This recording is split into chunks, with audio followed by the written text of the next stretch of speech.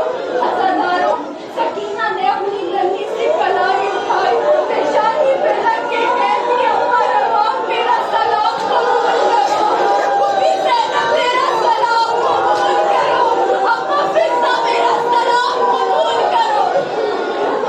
پھر سکینہ باقر کی جانب بڑھی اور کہتی ہے باقر میرے بھائی جب قید سے چھوٹ کے مدینے واپس جانا بہن سمرہ کو میرا سلام کہنا، اور اے باقر اتنا ضرور کہہ دینا اچھا ہوا سمرہ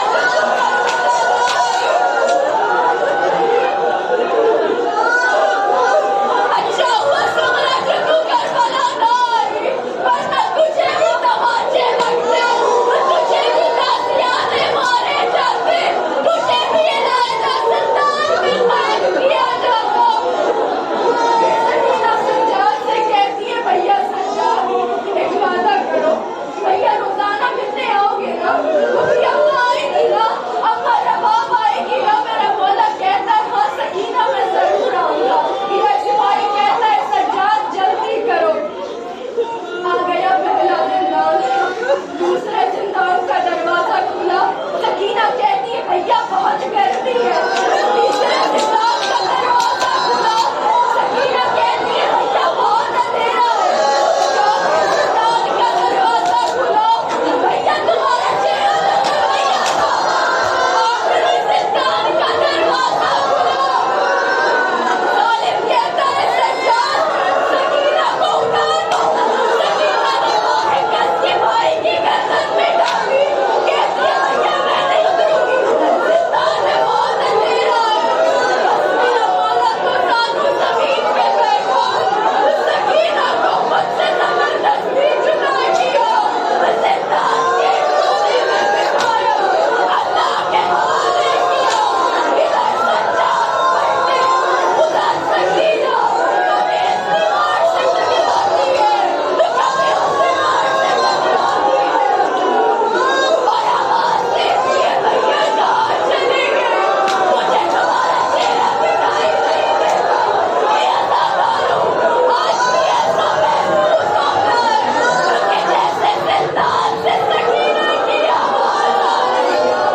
بابا بہت اکیلی ہے، اما بہت اکیلی ہے، بھیا بہت اکیلی ہے. لو بیویوں لو اس نور عین سے، لو بیویوں فدا ہو اس نور عین سے. ملنے چلی میں آؤ سکینہ.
ہمارے اعمال کو ایسا بنا دے کہ زمانے کا امام ہم سے راضی ہو جائے. امام زمانہ کے ظہور میں تاجر کرنا، ہم سب کو ان کے ناصر و مددگار میں شمار کرنا. ربنا